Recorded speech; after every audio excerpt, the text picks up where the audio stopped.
Buenas, buenas, ¿cómo andan? Bienvenidos a Las Consecuencias, capítulo de lunes. ¿Cómo andas, Nicolantos? ¿Todo bien? ¿Cómo estás, Ari? Bienvenido nuevamente. Bien, mejor. ¿Ya estás mejor? Sí. He recuperado mi espalda, no al 100%, pero hasta ahí. Es el mal de los periodistas. Sépanlo. Uno de los tantos. Sí, si hay alguien por ahí que quiera dedicarse a esto, es un gran laburo, es muy lindo, es muy emocionante, tiene mucho vértigo, mucha adrenalina. Y te duele la espalda. Y te duele la espalda. Cosas que suceden. Pero bueno, semana cargada va a ser esta, con muchísimas cosas, que arranca con anuncio postergado. ¿Qué pasó con los anuncios de Sergio Massa? Los teníamos previstos para ahora, pero... Sí, a las 7 de la tarde, anuncios del Ministerio de Economía y ANSES, Sergio Massa y Fernanda Raberta, dirigido a los 3 millones de personas a las cuales todavía no les había llegado la reparación después de la devaluación, trabajadores informales, personas que están fuera del circuito. No hay detalles, no hay números y queremos ser muy cuidadosos en ese sentido para no generar expectativas sobre algo que no está confirmado. Pero se habla de un mecanismo similar a lo que fue el IFE. Para llegar a este universo habrá que esperar entonces a mañana cuando se conozcan los detalles. Y podemos decir mañana sin mucho riesgo de equivocarnos. Porque ¿Es mañana o nunca? Después, exactamente, pasado mañana comienza la veda de actos de gobierno que puedan ser interpretados como tendientes a captar el voto, por así decirlo. Cualquier acto hecho desde el Estado que pueda leerse como proselitista está vedado y por eso todo lo que son anuncios de esta naturaleza se concentran hasta el miércoles. Bueno, el de mañana es claramente el más importante de los que quedan, si es que hay alguno más. O sea, hasta mañana es ministro candidato, a partir de miércoles es candidato nomás. No, tiene que seguir siendo ministro, pero no puede salir a contarlo. Claro, no puede hacer anuncios como ministro. Bueno, va a estar mañana al mediodía, ¿no? Está previsto que está con una conferencia con Sergio Massa y Fernanda Raberta, así que eso queda para las consecuencias de martes. Lo que sí se reactivó hoy, tema importante, va a haber mucha actividad en el Congreso. Sí, ahí sí. Y va a haber 2 temas en el Senado importantes. Sí. Uno, ganancias, ¿sí? El proyecto para definitivamente eliminar la 4ª categoría, que ya tiene media sanción de diputados, que tuvimos la semana pasada. Y el otro, los pliegos para jueces, que arranco por este último, te dejo ganancias. Va a tener mucha repercusión qué pasa con el pliego de Ana María Figueroa. Ustedes recordarán que era una jueza, la presidenta de la Cámara de Casación, que cumplió efectivamente 75 años, hará 2 o 3 semanas, que la Constitución dice que a los 75 años tenés que irte a tu casa si sos juez, salvo que, y esto es muy importante, el Poder Ejecutivo mande al Senado su intención de que vos te quedes 5 años más. Eso está previsto. Bueno, efectivamente el gobierno mandó el pliego de Figueroa en abril. Figueroa cumplió 75 años en agosto y la Corte, en una jugada perfectamente sincronizada, mientras la oposición no permitía que se trate el pliego, cumplió 75 años, la Corte la echó, cosa absolutamente anormal. No había pasado con otros jueces que habían cumplido 75 años y no tenían acuerdo, estaban esperando un acuerdo. Exactamente, y apenas la sacó, lo que hicieron sus compañeros de la Cámara de Casación fue sacar 2 fallos donde ella iba a dejar un fallo en minoría, es cierto, pero los iba a dejar expuestos, que fueron las reaperturas de la causa Memorándum de Entendimiento con Irán y de la causa Otezurdo Sauce. Fue toda una jugada realmente bien planeada para armar esto. Pero el problema es que si mañana el Senado logra, está difícil el número, sí, pero si logran prorrogarle el cargo a la jueza Figueroa, tendría que volver después de que la Corte se metió por la ventana para echarla. Y el otro dato de jueces, y ahora pasamos a ganancias, es que la jueza Figueroa y 74 jueces más que estaban bloqueando, que son jueces comerciales, civiles, de familia, del contencioso administrativo, de tribunales orales, defensorías, o sea, un montón de cargos a nivel judicial. Solamente en jueces el 25% de los cargos de todo el país está vacante. Con lo cual, bloquear esto solamente para hacer esta operación en el caso de Figueroa significó que miles de personas en la Argentina se quedaran sin acceso a la justicia. Bueno, eso es una de las cosas que mañana va a estar ahí en discusión. Así es, el jueves. El jueves, perdón, es la sesión, por eso dije mañana. Porque además, es esta semana. Porque además justamente tienen que cumplirse 7 días desde que se firmó el dictamen para tratar el otro gran tema de esta sesión, que va a ser el tema del impuesto a las ganancias. Hago un asterisco ahí, porque también está dando vuelta el dictamen de alquileres. De ley de alquileres que llegó de la Cámara de Diputados y que recibió cambios en comisión. Con lo cual podría ser una super sesión donde además de los pliegos estaría ganancias, estaría alquileres y algunos otros temas también pendientes, lo cual habla de una jornada de mucha intensidad política. A todo esto le sumamos que por tratarse el tema de impuesto a las ganancias, afuera del Congreso, nuevamente va a haber una manifestación convocada por la CGT, por las 2CTA, en apoyo justamente a la aprobación de esta ley que elimina la 4ª categoría del impuesto a las ganancias. Como vos decís, Ari, los números son muy finitos y además, como hay una cuestión reglamentaria en el cual el tema acuerdos, que es lo que necesitan los jueces, va antes del debate de proyectos de ley, y esto es un tema que está en el reglamento del Senado. Cuando se abre la sesión, primero se tratan acuerdos, luego se tratan proyectos. Hay un orden que está establecido. Eso es lo que explicaba José Mayans cuando hablábamos el otro día con él acá a la mañana. Entonces, primero se tiene que tratar el tema de los jueces para que después se habilite ganancias. No se puede dar quórum para ganancias y no para los acuerdos.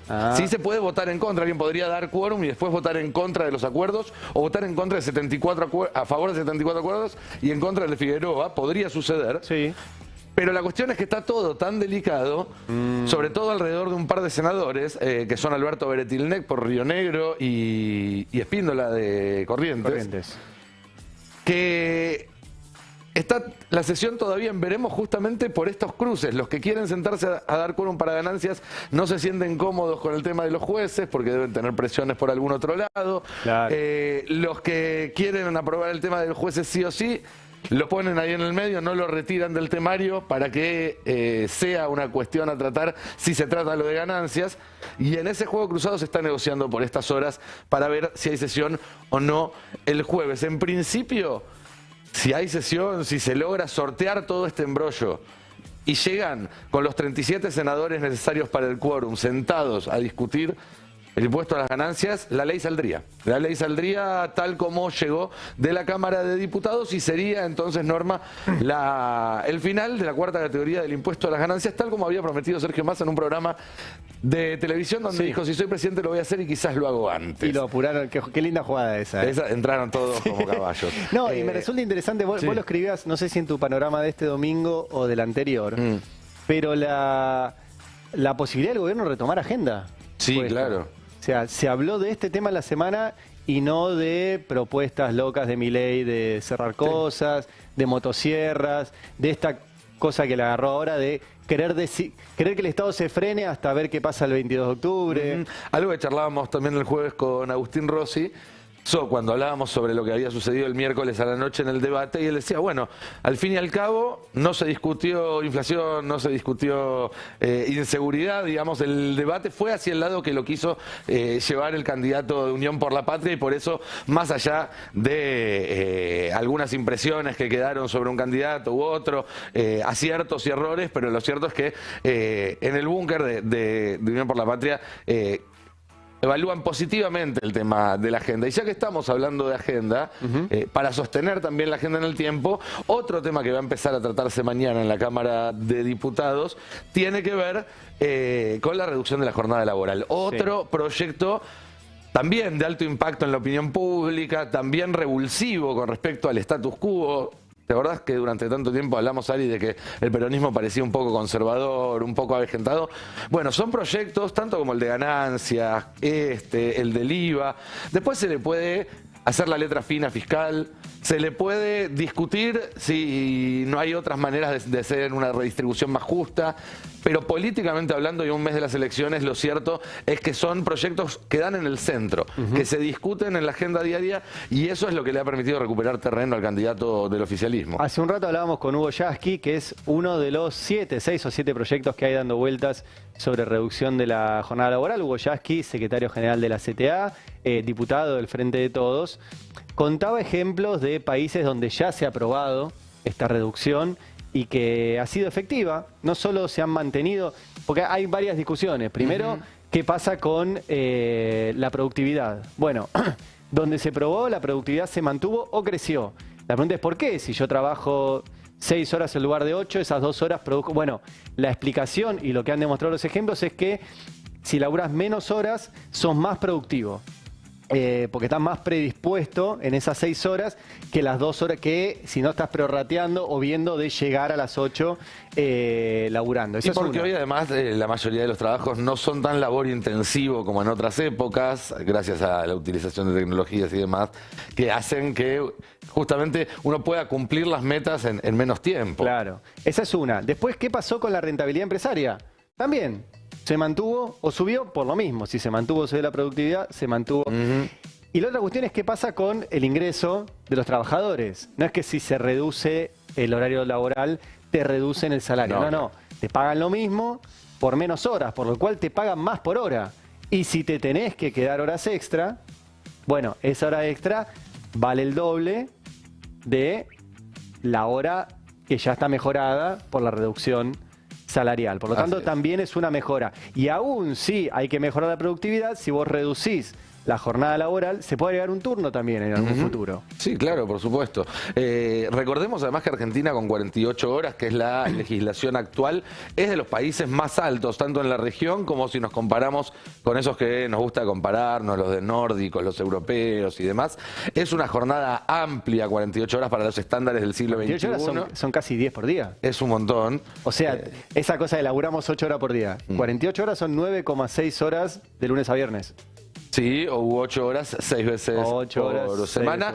Muchos dirán, pero yo trabajo menos, porque es cierto que hay convenios que lograron reducir esa cantidad de horas, pero la idea es que si vos reducís el mínimo que establece la ley laboral, todo lo demás se va a ir ajustando y como vos decías, cuando no se ajuste, en todo caso, te van a pagar más por cada hora trabajada. Se va a empezar a discutir mañana en comisión.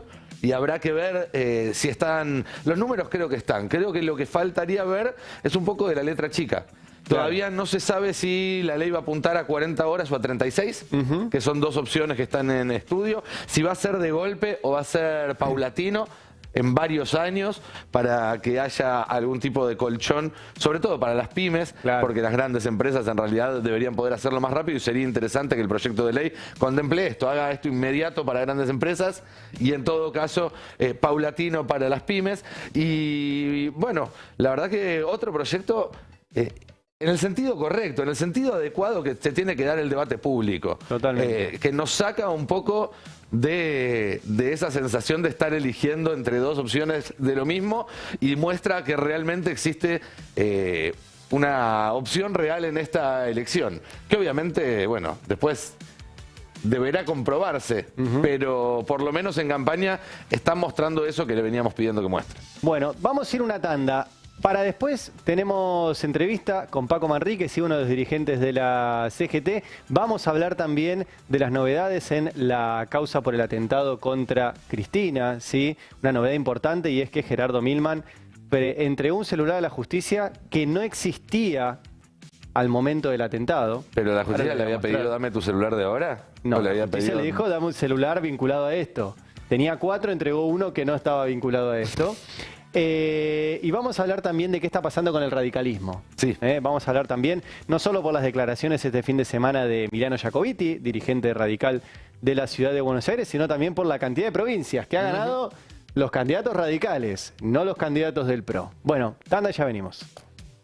Muy bien, 7 de la tarde, 22 minutos. Decíamos recién que va a seguir la discusión en el Congreso vinculado a ganancias, ¿sí? Un tema importante y en donde las centrales sindicales han puesto mucho el ojo, mucho el apoyo y también entiendo se va a movilizar, pero se lo vamos a preguntar a Mario Paco Manrique, que es secretario adjunto de SMATA, gremio de mecánicos, y candidato a diputado nacional también de Unión por la Patria y secretario gremial de la CGT. Manrique, ¿cómo le va? Arili Jalat lo saluda.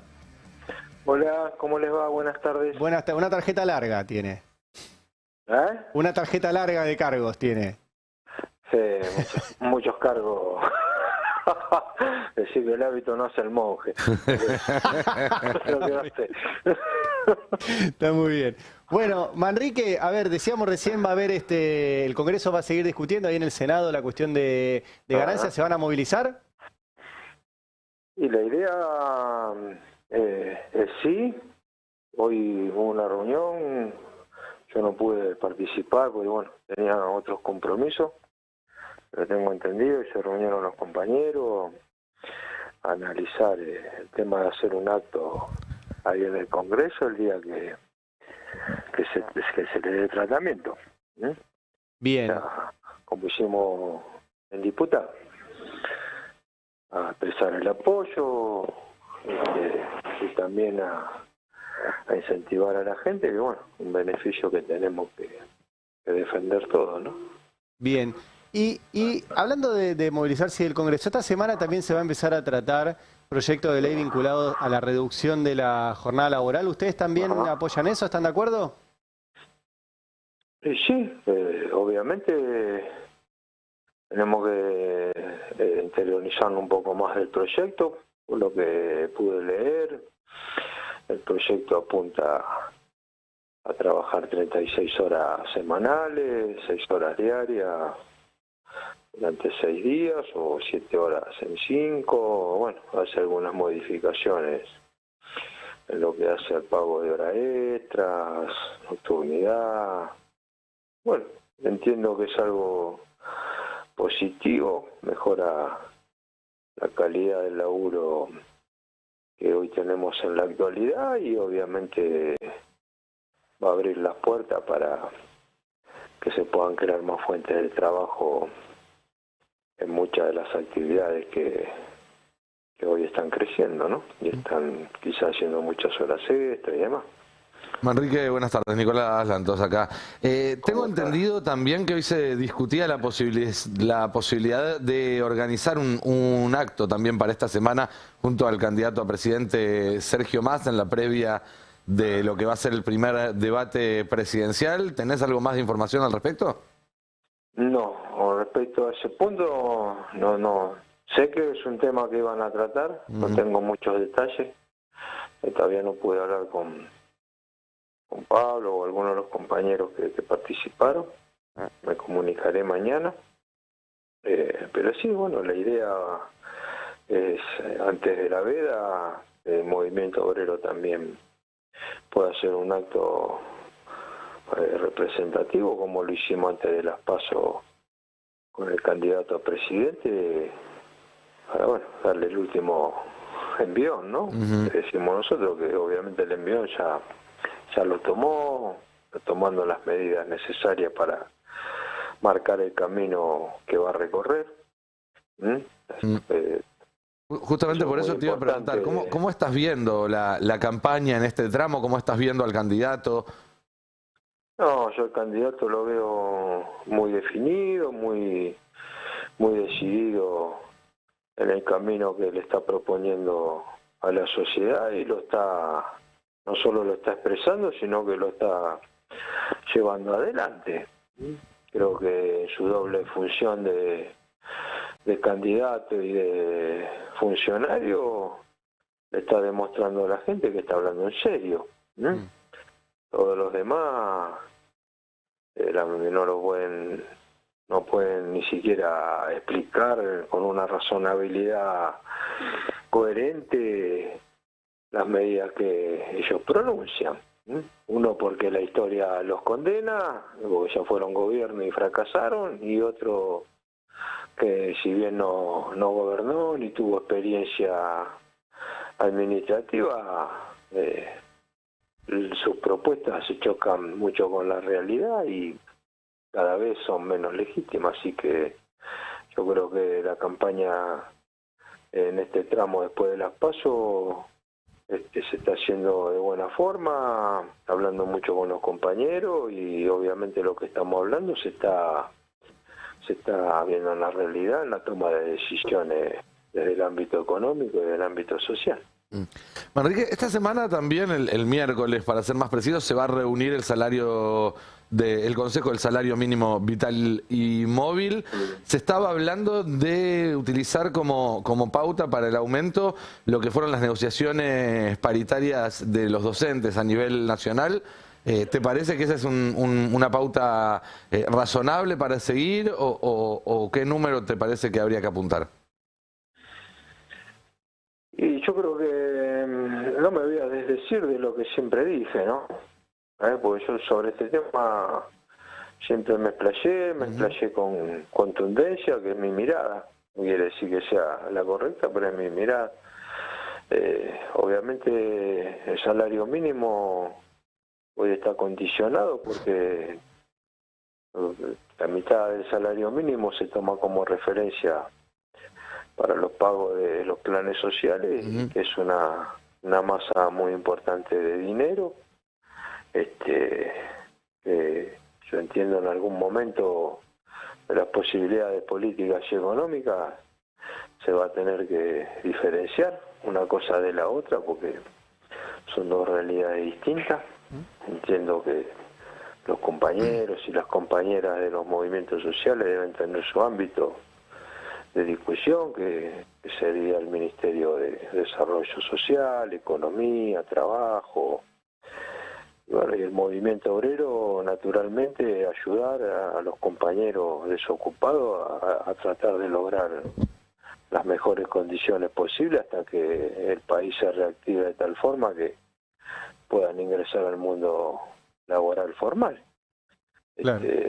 Mario, observando eso, es muy difícil discutir los números que realmente deberíamos discutir en el salario mínimo vital y móvil, porque claro, tendríamos que estar hablando de un salario mínimo de 250.000 pesos. Y bueno, tampoco a veces se hace no lo ideal, sino lo posible. Manrique, justo le quería preguntar sobre eso, porque hay digamos, usted conoce los números mejor que nosotros, hay de muchos trabajadores que no están ni registrados ni sindicalizados.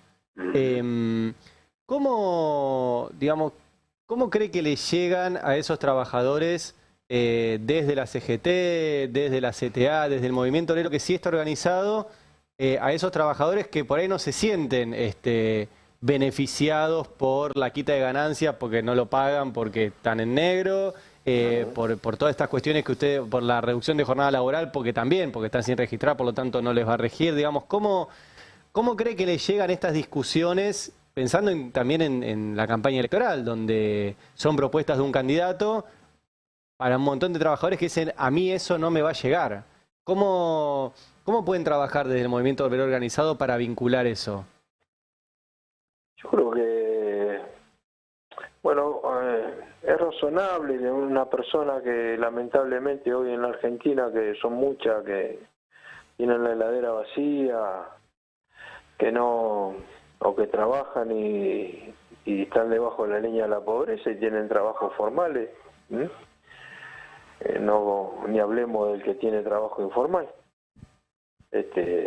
No puede haber en qué puede ser beneficiado con estas medidas, ¿no? Yo creo que si bien estas medidas apuntan a los trabajadores mejor remunerados, también apunta a que ese dinero que queda en manos de los laburantes se vuelca al mercado del consumo. Entonces eso empieza a mover la rueda económica interna y todos van a ser beneficiados de ese efecto, ¿no? Hasta los que hacen changa, porque el laburante va a poder arreglar su casa, va a necesitar un plomero, va a necesitar un albañil, va a necesitar alguien que le corte el pasto, se va a entrar a mover. Después, obviamente, el movimiento obrero tiene que empezar a diagramar junto con el Estado, un programa de acción donde a través de los centros de formación profesional que tenemos los gremios, que son muchísimos, poder involucrar a los compañeros, las compañeras que hoy no tienen trabajo, a enseñarles un oficio, a prepararlos para cuando las industrias o las actividades necesiten mano de obra calificada, los compañeros y las compañeras estén preparados y poderse insertar en el mundo del trabajo formal, ¿viste? Yo tampoco me gusta a mí hablar de qué hacemos con el que trabaja informalmente. Al que trabaja informalmente hay que darle trabajo formal, a todo el mundo hay que darle trabajo formal.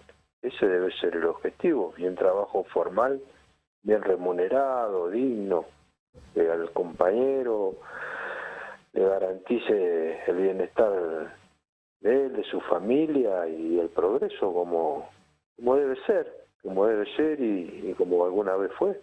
Así que yo creo que la CGT en su conjunto con la CTA y todas las vertientes sindicales nos debemos poner a trabajar en eso, en ver qué herramientas podemos nosotros desde los gremios arrimar para que crear condiciones que esas personas puedan empezar a ser absorbidas por las empresas cuando el año que viene este país va a tener una fortaleza económica más grande. Se está calculando entre 25 a 30 mil millones de dólares entre la cosecha, entre lo que vamos a ahorrar en energía, entre lo que vamos a producir con el litio, los minerales.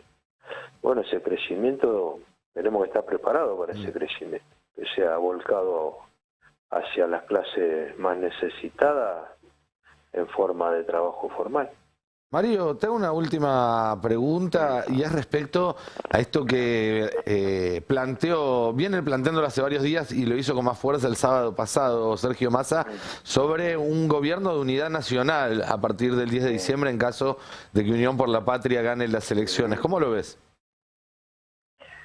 Y yo lo veo bien. Lo veo bien mientras vea con quién me uno, ¿no? Y con quién se quiere unir. Obviamente, cuando el compañero habla de abrir los brazos, vamos a abrir los brazos a todo aquel que se quiera sumar a nuestra causa. Soy consciente que muchos actores políticos en la Argentina no se van a querer sumar, sino que se van a querer parar firmemente en la vereda de enfrente para poder erosionar nuestra gobernabilidad o trabar nuestro proyecto político, porque lo que están expresando desde ahora, no me veo yo, no me imagino yo sentado en una mesa con Milei, por ejemplo. Claro. Siendo Milei oposición. Yo con Milei me puedo juntar si gana la elección a presidente. Bueno, el presidente me tengo que juntar como me reuní con Macri para arreglar los problemas de la industria. ¿Y con el radicalismo? Con todo aquello. Mira, hay radicales como en el peronismo, hay buenos radicales y no tan buenos. Para ser bueno le falta mucho, pero yo creo que hay muchas personas dentro del mundo de la política que entienden perfectamente, más allá de su ideología, que el futuro de la Argentina a largo plazo va a estar basado en un programa político elaborado por todos, ¿no? De lo que se habla tanto de las leyes de Estado. Hay que hacer leyes de Estado que nadie pueda mover, tengan la ideología que tengan, y que eso siente las bases de crecimiento permanente en el país. Eso lo vamos a poder hacer con los radicales que piensan en el país, con los peronistas que piensan en el país, con los compañeros de la izquierda que piensen en el país. Después con todo aquello que creen que la solución está en destruir al otro, yo entiendo que no hay nada que nos una y no hay nada que hablar, pero bueno. Bien. Clarísimo. ¿Viste cómo es la política? Es el arte de lo posible. Bien. Manrique, gracias como siempre por atendernos aquí en el Destape. Que tenga buenas noches. Igualmente para ustedes, muchas gracias. Muy bien, hablábamos con Mario Paco Manrique, secretario adjunto de ESMATA, candidato a diputado por Unión por la Patria y secretario gremial de la CGT, que hace nomás mandaron ya el comunicado, hace minutos nomás mandaron ya el comunicado. Después de la reunión que tuvieron esta tarde. Movilizan, ya te digo exactamente a qué hora, 29 de septiembre a las 14 horas, el viernes 29 de septiembre a las 14 horas, ahí a la Plaza de los Dos Congresos. O sea, el día después de la aprobación. Una especie de celebración, de festejo por la aprobación. Bueno, se tienen fe. Se tienen fe, claro. No van el día que se trata. O esperan que sea una sesión muy larga que dure hasta también, las 2 de la tarde bueno, es que teniendo en cuenta lo que hablábamos hace un rato, es posible. Puede ser. Es posible que suceda, quizás no hasta el mediodía, pero sí hasta altas horas de la madrugada. Apoyan ley de impuesto a las ganancias, que elimina la cuarta categoría, el proyecto de ley compra sin IVA, para que también eso esté, y la ley de empleo MIPYME. Todo eso en esta convocatoria de CGT. Entiendo que la CTA también va a estar ahí. Y creo que Sergio Massa también. Ah, mira vos. Creo que sí. Muy bien, ya venimos. Muy bien, 19 horas 44 minutos y hoy lunes hubo novedades importantes en la causa donde no se investiga el atentado contra Cristina. Digo no porque al igual que en otros casos importantes donde Comodoro Pi intervino, finalmente nunca vamos a saber. Y eso es realmente el mayor problema que tiene el Poder Judicial argentino. Que las causas donde tiene que darle una respuesta a la sociedad argentina, y esta es a ver, le tiene que dar respuesta en todas. Pero cuando intentan matar a la vicepresidenta, tiene una relevancia singular. Y lo que pasa con el intento de magnifemicidio de Cristina es que no se lo trata como tal, sino que la jueza Capuchetti todavía lo trata como la jueza Capuchetti todo como Comodoro Pi, la otra vez vimos la cantidad de jueces involucrados en la Cámara, en casación, etcétera. Siguen tratando esto como un caso de inseguridad en el barrio Recoleta, donde de repente pasó un pibe y le puso una pistola en la cabeza a una señora. Y lo desvinculan de su contexto, cosa que no se puede hacer. Los casos judiciales no están desvinculados de su contexto. En el caso de Cristina, ni hablar de que viene 10 años de persecución, de deshumanización, de radicalización de la violencia, de marcarla como un objetivo, y finalmente, como nadie se radicaliza solo, una persona fue y le puso una pistola en la cabeza que, como Cristina dijo, milagrosamente no disparó. Ustedes saben que esa pistola se peritó y dispara. Sí. O sea, si ustedes la agarran y la saben usar, dispara. Que no haya disparado las 2 veces que gatilló Fernando Sabac Montiel sobre el rostro de Cristina es realmente un milagro y gracias a ese milagro todavía tenemos más o menos un país civilizado. Pero todo esto... digo que no investigó porque lo que hizo la jueza fue separar a Fernando Sabac Montiel, a Brenda Uliarte, a Gastón Carrizo, que fueron los 3 que estaban involucrados en ese hecho puntual, descontextualizado de todo, los mandó a juicio oral y no siguió ninguna de las pistas que involucraban la pista del dinero y la pista de la política, que son las 2 pistas importantes. Sí, claro, son las que te permiten armar la trama que llevó a ese momento. Exacto. Más allá de lo que es la autoría material del hecho. Recordemos por un lado que lo que hizo Capuchetti, amparada también por los jueces de la Cámara Federal, fue separar las 2 causas. La de la pista del dinero, que era la familia Caputo, la mantuvo en otro expediente que lo lleva otro juez, que es, ¿se acuerdan? Las transferencias millonarias de la familia Caputo al violento grupo Revolución Federal. Ella se quedó con el atentado. Y dentro del atentado no investigó ninguna de las pistas, por ejemplo, que conducen a Patricia Bullrich y a Javier Milei. Hay una pista, por ejemplo, en el atentado, que es la aparición del grupo Nuevo Centro Derecha. Ese grupo hacía actos políticos con Patricia Bullrich y con Milei, que son los 2 candidatos presidenciales que no repudiaron el atentado hasta el día de hoy. Pero bueno, todo esto no es novedad. ¿Cuál es la novedad? La novedad está vinculada a Gerardo Milman. Gerardo Milman era el número 2 de Patricia Bullrich. Iba a ser, corregime Nico si me equivoco, su jefe de campaña, si todo esto no saltaba. Era el encargado de... Era su jefe de campaña. Era su jefe de campaña. Era su jefe de campaña. En el sentido... A ver, hay muchas jefaturas de campaña. Está el jefe de campaña que es el estratega jefe. Ese no era Milman. Y está el jefe de campaña que es el que se encarga de recaudar. Ese era Milman. Bueno. A partir de esto lo corrieron. Pero miren la importancia que tenía Milman en el dispositivo de Patricia Bullrich. Milman, recordemos, participó, y mostramos el otro día las imágenes, de la marcha de Revolución Federal, donde había una guillotina que decía todos muertos, exiliados o presos. Milman, 2 semanas antes del atentado, había presentado un proyecto donde decía que iba a haber un falso atentado contra Cristina, que ella se quería victimizar de esa forma, 15 días antes. Milman, 2 días antes del atentado, un testigo lo escuchó decir en un bar: cuando la maten yo voy a estar camino a la costa. Milman, el mismo día del atentado, tuiteó que quería información sobre la custodia de Cristina. Y Milman, cuando después del atentado se conoció todo esto y se empezó a reclamar su celular... En el medio estaba en la costa cuando sucedió el atentado. Sí, o sea, sí, lo sí, que había dicho después se... Todo esto pasó. O sea, sí. Y después, cuando se empezó a ver su involucramiento, pese a que la jueza no avanzaba, una de sus asesoras, que había estado en ese bar donde él dijo cuando la maten yo voy a estar en la costa, contó que fueron a unas oficinas de Patricia Bullrich a borrar sus celulares. Todo eso sabíamos hasta hoy. ¿Cuál es la novedad de hoy? Milman entregó un celular a la jueza Capuchetti 1 año después del atentado.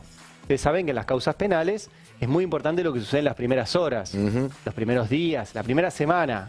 1 año después encontrar una prueba es muy raro. Pero bueno, la jueza Capuchetti casi 1 año después pidió el celular, la Cámara de Diputados autorizó, porque tenía que autorizar, y Milman entregó un celular. Sí, en las primeras horas no lo pidió porque estaba muy ocupada arruinando el celular de Sabac Montiel. Claro, claro, eso también hizo la jueza. Arruinaron primero el celular del tipo que le gatilló en la cabeza a Cristina. Bueno, ¿qué supimos hoy? Que Milman entregó un celular que no tenía al momento del atentado. Por lo cual es imposible que tenga algo que ver con eso, por lo cual prácticamente no sirve.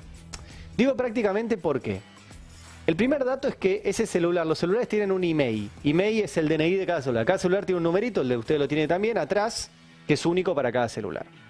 Bueno, el primer dato es que el email del celular que Milman entregó impactó recién el 18 de noviembre del 2022. El atentado fue el 1 de septiembre. Por lo tanto, no sirve ese celular para todo lo que tiene que ver con la previa al atentado. Pero el dato más increíble de esta historia es que Milman entregó un iPhone 14 Pro. El iPhone 14 Pro, y lo vamos a ver ahora en pantalla, fue anunciado por Apple, ahí tienen el press release, el 7 de septiembre del 2022. Ahí dice, Apple debuta con el iPhone 14 Pro, y abajo seguía la noticia de que lo lanzaban, lo anunciaban ese día. El atentado fue 6 días antes. Y empezó a venderse 1 semana después. Claro. Por lo tanto, si el iPhone se anunció en Estados Unidos, el iPhone 14 Pro que tenía Milman, el 7 de septiembre y el atentado fue 6 días antes, es imposible que ese celular tenga algo que ver con la investigación del atentado. Por lo tanto, Milman entregó un celular que no sirve. Sirve por ahí para lo posterior. ¿Por qué digo esto? Porque los abogados de Cristina también pidieron que se analicen no solo ese celular, sino las llamadas entrantes y salientes de ese celular, de ese email. Claro, Milman puede haber hecho llamadas después del atentado para organizar el encubrimiento. Por ejemplo, cuando se juntaba para coordinar una versión eventualmente con sus colaboradoras. Exacto. O para ordenarles que vayan a tal o cual lugar a que les borren el teléfono, como finalmente sucedió. Exacto. Bueno, ¿qué hizo la jueza? Esa información ya la tiene, pero la guardó en una caja fuerte. No Para deja que nadie no se la pierda. vea. No. Esa información tiene que estar disponible para los abogados de Cristina. Ah, está en la caja fuerte, pero no se la mostró a nadie. No se la muestra a nadie. Ah, es fantástico. Y mientras tanto no puede peritar ese teléfono, porque esos teléfonos, esos iPhone 14 Pro, no hay tecnología en la Argentina para abrirlos sin que el dueño ponga la clave, o la huella, o la clave que tenga. Y Milman no quiere... Y Milman no la ha brindado. Por lo tanto, no se puede peritar lo que hay adentro del teléfono, los WhatsApps, si borró WhatsApps, si borró notas, si borró fotos, etcétera. Y la jueza tampoco deja ver con quién se comunicó por línea ese celular después del atentado, bastante después. Ese es el primer dato que conocemos hoy, que es realmente grave y preocupante, porque Milman obviamente estaba obstruyendo la investigación. Eso te iba a preguntar, ¿eso se puede considerar obstrucción de la investigación? O sea, causal de prisión preventiva, por ejemplo. Digo, porque los puede causales ser. de prisión preventiva son obstrucción de la investigación o Y peligro de fuga. fuga. Fugarse no parece que fuera a ser el caso. El tema es que la que más obstruye la investigación es la jueza. Claro, ahí Habría tenés que un buen dictarle punto. prisión preventiva a la jueza y sería más complicado. Es una pregunta, no sé si lo van a pedir. Pero lo que muestra que la está obstruyendo es que Milman tenía 4 celulares. No tenía solo este. Y vos decís, bueno, se confundió, cambió el celular. No, Milman tenía 4 celulares. Sí. Entregó este. Este es el que usa para hablar con la familia. Con No sé, yo este que entregó yo lo tenía, viste que los periodistas Perdón, tenemos teléfonos de... No sé, a lo mejor soy muy curioso, pero ¿por qué necesita 4 celulares una persona? Yo qué sé. Tendrá... Tenía 4 celulares y un par de líneas. Bueno, puede tener uno personal y uno del laburo. Yo conocía uno que tenía 7, no viene al caso. No, pero yo era- hasta 2 entiendo, 4 ya me parece Es un raro. poco fantasma. Es raro, bueno. Perdón por el tecnicismo. Según Telecom, digo, esto es información que le da Telecom a la jueza, tenía 4. Entregó uno que es un aparato que se empezó a producir, a vender después de que fue el atentado, no sirve para esto. ¿Qué pasa con los otros 3? Bueno, la jueza no se los pidió. Y lo que está pidiendo los abogados de Cristina es hagan un allanamiento en la casa de Milman y vayan a buscarlos, pero rápido, no pueden esperar más. Bueno, todavía eso la jueza no lo hizo. ¿Qué más pasó en todo esto? ¿Qué más pasó? Las asesoras de Milman. Ustedes recuerdan Sí. que Milman estaba con 2 asesoras cuando un testigo la escucha decir, cuando la maten voy a estar camino a la costa. Sí, señor. Las asesoras fueron citadas por la jueza. Primero le mintieron a la jueza, le dijeron nosotros no estuvimos. No estuvimos. Cuando le mostraron las cámaras, ellas estaban. En ese momento había que sacarle los celulares. La jueza no se los sacó. No. ¿Qué hicieron las chicas? Después una confesó, fueron a las oficinas de Patricia Bullrich con Milman y lo borraron. Y una incluso había cambiado el celular. ¿Qué celular se compró la otra? La que cambió el celular. Un iPhone 14 Pro. Vos decís que compraron de a varios. Mandame una caja. Compraron celulares que no se pueden peritar con la tecnología que hay en Argentina, excepto que pongas tu clave y nadie te va a obligar a poner tu clave. Ujú. O fueron bien asesorados o son muy fanáticos de iPhone. ¿Qué sé Bueno, yo? convengamos, digamos, que es un aspiracional que muchísima gente utiliza. sale una guita. No necesariamente tiene que ver con esto. Ahora, en el medio de toda esta trama, Sí. es un quisiera ver factor más. ¿Quién los pagó? Pues Ese ese iPhone también debe es un valer punto. $1000. Y un poco Más más, o también. menos. Cuando salió, Cuando ni sale. bien salió, un poco más también, sí. Bueno, yo no me gasto $1000 en un celular ni loco. Otro tema que nos enteramos hoy por este escrito que presentaron los abogados José Manuel Ubeira y Marcos Aldazábal es que todo esto que yo te acabo de contar la jueza no lo investigó. O sea, todo el borrado en las oficinas de Patricia Bullrich, que ¿cómo investigás si eso sucedió? Pedís las cámaras de la cuadra de ese día, pedís el registro de ingresos al edificio donde están las oficinas de Patricia Bullrich, pedís el listado de empleados de la ONG de Patricia Bullrich, le preguntás al chofer de Milman si lo llevó ese día ahí, investigás, Sí. te fijás si esos celulares estuvieron en esa zona En esa ese celda. día por las celdas de los celulares. Tenés un montón de medidas de investigación. La jueza Capuchetti, cuentan los abogados de Cristina en un escrito, no quiso investigar si eso sucedió. Ni hablar que tampoco la citó a Patricia Bullrich. ¿Será que está muy ocupada investigando la deuda con el Fondo Monetario Internacional, que es otra causa que está en su juzgado? No. No, porque no avanzó tampoco esa Tampoco. causa. También tiene la causa por la mesa judicial de Macri, Tampoco avanzó. que se juntaba a apretar jueces, entre ellos a la jueza Figueroa, que Claro. hablábamos hace un rato. No, tampoco. Bueno, todo esto, la jueza... ya sé, debe estar muy ocupada con las clases en el Instituto del Gobierno de la Ciudad de Buenos Aires, que le paga un segundo sueldo. Puede ser también esa cuestión. Bueno, todo esto, la jueza Capuchetti se ha negado a investigarlo y es realmente grave porque pasa al revés. O sea, a ver, los abogados en una causa donde son querellantes, los querellantes tienen posibilidad de impulsar la investigación y para eso es importante que haya querella. Ahora, no significa que los abogados querellantes tengan que hacer todo el trabajo. Y lo que está pasando en esta investigación es que la jueza y el fiscal Rigolo también no están haciendo el trabajo que tienen que hacer, que es investigar una causa con la magnitud que esto tiene, que es un intento de magnifemicidio. O sea, quisieron asesinar a la presidenta por su condición de mujer, digo lo demás, por eso digo magnifemicidio, organizados, con conexiones políticas, con vínculos empresarios, con líneas de financiamiento, con apoyo mediático. Hay un montón de líneas para investigar algo y no simplemente un hecho policial. Bueno, hoy tenemos esta de Milman, que es hasta burda. Pero bueno, la jueza realmente no lo quiere investigar. Yo entiendo, digamos, la otra vez mostramos cuando hicimos el especial del año de Cristina, cómo la jueza Capuchetti tuvo una serie de ingresos a la Agencia Federal de Inteligencia mientras estaba concursando. Entonces, había salido sexta en el concurso. Para entrar a la terna tenía que salir entre los primeros 3. Después de visitar un par de veces a Silvia Magdalani, pasó del 6º lugar al 2º. Magia. Y después de visitar un par de veces más a Magdalani y a Rivas, finalmente Macri la designa en Comodoro Pi. Y ahora no investiga las conexiones de Gerardo Milman, uno de los jefes de campaña de Patricia Bullrich, en el atentado contra Cristina. Y da para pensar. Ya que mencionás a Magdalani antes de irnos, me contó un pajarito que si Jorge Macri gana la ciudad de Buenos Aires, Magdalani va a tener un cargo muy importante en el gabinete. Ajá. Impresionante. Bueno. Nada, son No, los rubros de esta época, ¿viste? La gente va armando gabinetes y demás. Sí. Sí, me dijeron eso, que está avanzada la charla para Mirá que vos. sea o ministra de Seguridad o ministra de Justicia, de ambas cosas. Va a haber varios de los que armaron causas con cargo, entonces. Si Milei gana las elecciones, los que armaban las causas con la AFI, Santiago Viola es uno de sus referentes judiciales.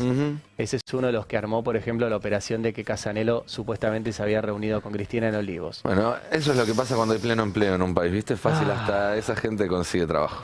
Muy bien. Bueno, amigos, amigas, nos tenemos que retirar. Disculpen las tandas electorales largas y todo eso, pero bueno, nos vamos. Nos reencontramos mañana, ¿no? Mañana a las 7 de la tarde aquí en Las Consecuencias. Chau, chau. Un país unido por la radio.